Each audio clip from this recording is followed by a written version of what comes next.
नमस्कार दोस्तों, मैं हूं जितेंद्र दीक्षित। भारतीय मनोरंजन जगत में एक ना एक प्रयोग होते आए हैं। अब देखिए, एक और प्रयोग हुआ है कि कहानी आधी दिखा दी गई है, लेकिन अब तक कहानी का हीरो सामने नहीं आया है। मैं बात कर रहा हूं हाल ही में रिलीज हुई वेब सीरीज स्कैम 2003 की, जो कि करोड़ों के फर्जी स्टैम्प पेपर घोटाले के आरोपी अब्दुल करीम तेलगी की जिंदगी पर बनी है। तो जाहिर है, अगर किसी नेगेटिव किरदार के ऊपर कहानी बनी है तो उसी से कहानी की शुरुआत होगी, लेकिन उसका पतन कैसे होता है, वो सलाखों के पीछे कैसे जाता है और उसको मदद करने वाले लोग किस तरह से एक एक करके जेल भेजे जाते हैं, उस कहानी के पीछे भी एक शख्स होता है, उस कहानी में एक नायक भी होता है। तो नायक का इंट्रोडक्शन अब उस वेब सीरीज के दूसरे हिस्से में होने वाला है। तो मेरे साथ वो नायक इस वक्त मौजूद हैं। उनका नाम है संजय सिंह। संजय सिंह जी का परिचय यह है कि संजय सिंह जी 2.5 दशकों से मुंबई में पत्रकारिता करते आए हैं, लेखक भी हैं। इनकी 4 किताबें आ चुकी हैं और जिस किताब पर ये वेब सीरीज बनी है, तेलगी स्कैम एक रिपोर्टर की डायरी, उसके लेखक भी यही हैं। और ना केवल इस किताब के लेखक हैं, बल्कि इस स्कैम का पर्दाफाश भी संजय सिंह जी ने ही किया। दरअसल तेलगी ने जो घोटाला किया था, उसको लेकर एक एसआईटी बनाई गई थी और उस एसआईटी की रिपोर्ट को इन्होंने लीक किया था। उस रिपोर्ट के आधार पर वापस से एक और एसआईटी गठित की गई, एक रिटायर्ड डीजी के मातहत, और फिर एक एक करके ऐसे लोगों की गिरफ्तारी हुई जो कि तेलगी को उसका काला कारोबार चलाने में मदद कर रहे थे।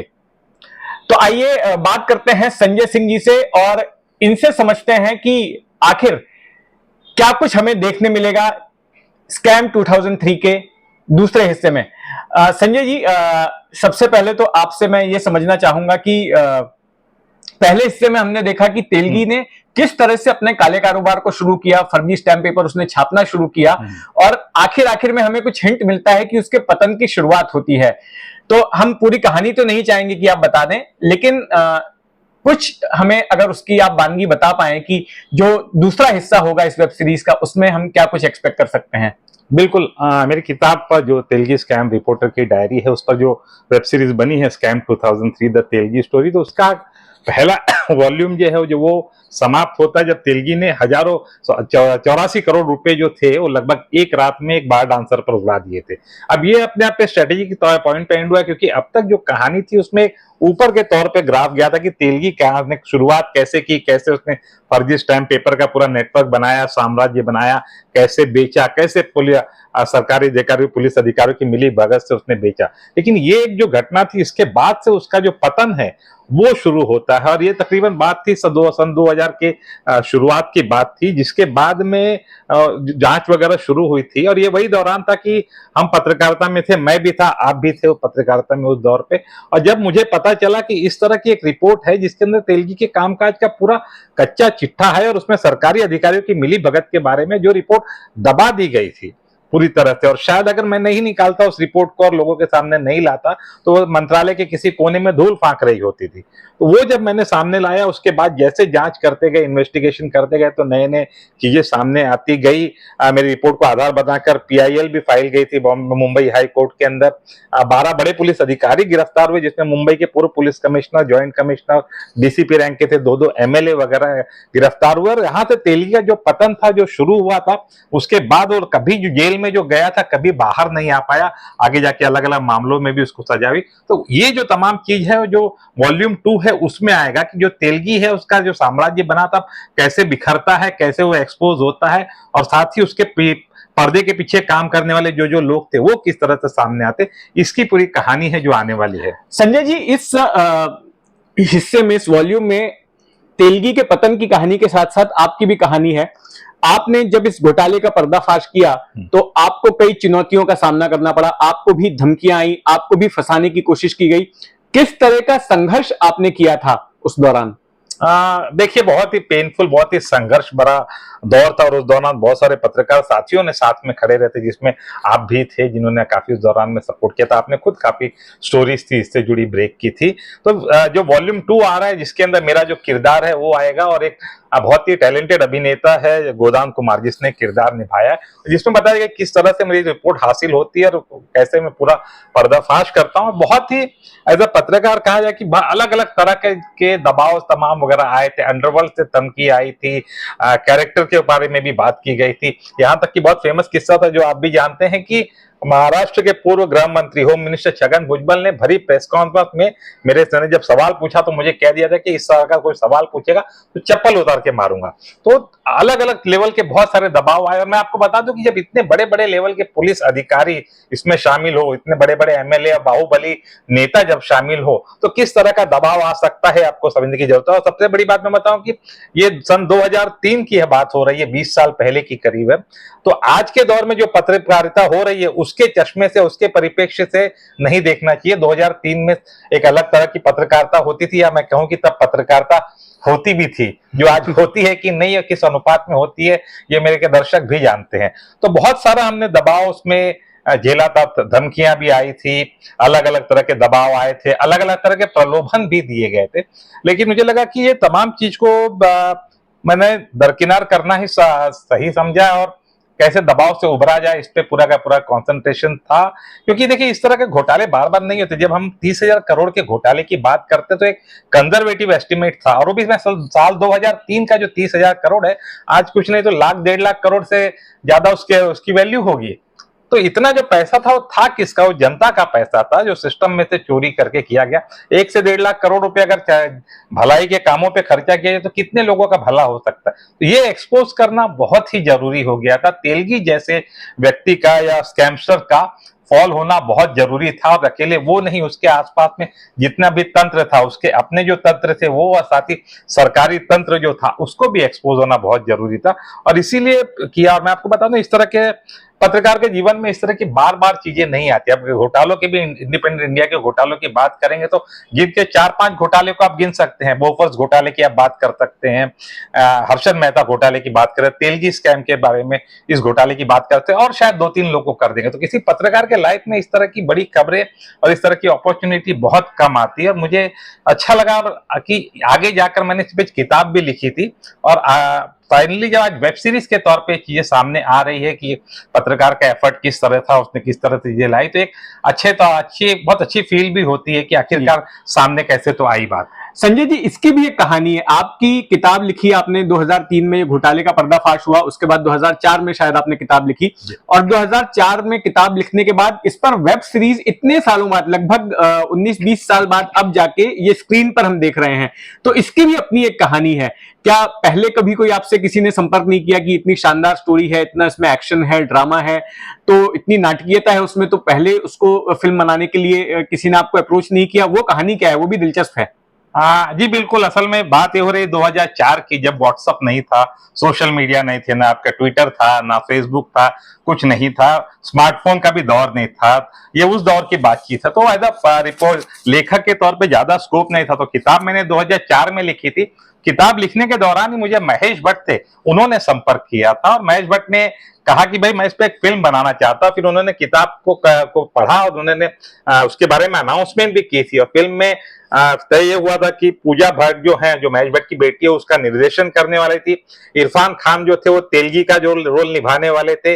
मेरा वाला जो कैरेक्टर था उसके लिए आयदा मनोज वाजपेयी या अजय देवगन के नाम पे चर्चा चल रही थी।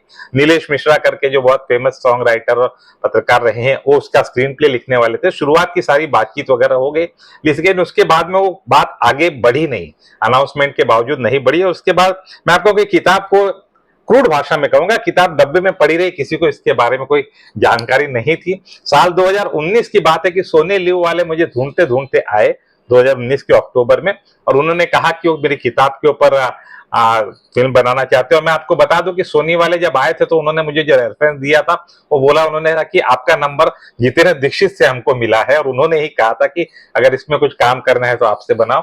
तो उन्होंने मुझे संपर्क किया था, फिर उनसे बातचीत वगैरह हुई। मुझे तब तक पता भी नहीं था कि ये वेब सीरीज होती क्या है। मैं 2019 की बात कर रहा हूँ, तो पता नहीं था। तो पहला पहला क्वेश्चन उनसे था कि यार वेब सीरीज क्या होती है, ओटीटी क्या होता है। फिर धीरे धीरे चीजें पता चली और उनसे बाद में बात हुई। दरअसल में इसको बहुत पहले बन जाना चाहिए था, लेकिन बीच में जो 2 साल कोविड की वजह से हर चीज डिले हुई थी, इस वजह से ये भी डिले हुई थी। और फाइनली जो 2004 में मैंने किताब लिखी थी, तो मुझे अंदाजा नहीं था कि एक दौर इंटरनेट का आएगा, डिजिटल क्रांति होगी, ओटीटी नाम की चीज होगी। मुझे पता ही ना था जब मैंने किताब लिखी थी। किताब तो मैंने इसलिए की थी कि एक डॉक्यूमेंट होना बहुत जरूरी था कि आगे आने वाली पीढ़ी को या लोगों को पता चल सके कि किस तरह का स्कैम हुआ था और कैसे हुआ था। संजय जी, जब भी किसी किताब को स्क्रीन पर अडेप्ट करते हैं, चाहे फिल्म बनाते हैं या सीरियल बनाते हैं, ओटीटी के लिए वेब सीरीज बनाते हैं, तो कई बार क्रिएटिव लिबर्टी भी ली जाती है प्रोड्यूसर्स की ओर से, डायरेक्टर्स की तरफ से। तो मुझे ये बताइए कि आपकी किताब पर ये जो वेब सीरीज बनी है वो हकीकत के कितने करीब है, कितनी इसमें कल्पना है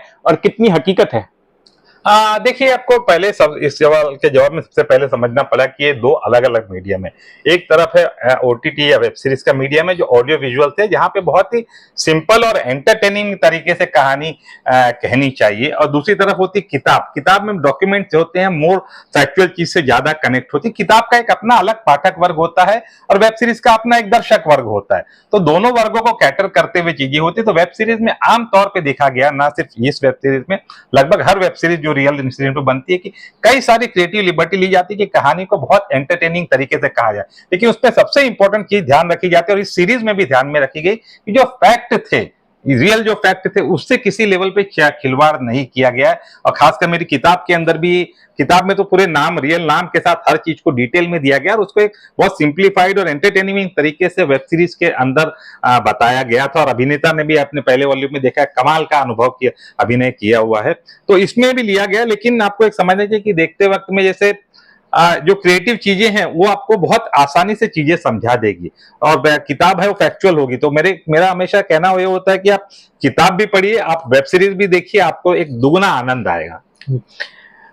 संजय जी, एक आखिरी सवाल आपसे मैं पूछना चाहूंगा कि आपकी किताब या जो आपने तेलगी स्कैम का, घोटाले का जिस तरह से पर्दाफाश किया, वो एक खोजी पत्रकारिता के क्षेत्र में एक बड़ी उपलब्धि है, लेकिन उस जैसी पत्रकारिता हम आज नहीं देखते हैं।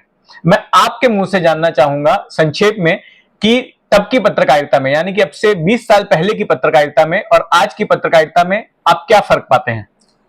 देखिए, मैं बहुत ज्यादा फर्क पाता हूँ उस तरह की पत्रकारिता में और आज के तौर के पत्रकारिता में। इनफैक्ट हम देखेंगे कि पिछले 15-20 साल में कितने स्कैम हैं जो सामने आए हैं। पत्रकारिता तब जो एक रियल पत्रकारिता हुई करती थी, पत्रकारों का सम्मान हुआ करता था और बहुत ही न्यूट्रल ग्राउंड पे रह के हम रिपोर्टिंग किया करते थे। आज ये चीज, पिछले 10 सालों में ये चीज गायब हो चुकी है कि पत्रकार न्यूट्रल ग्राउंड पे नहीं रहता।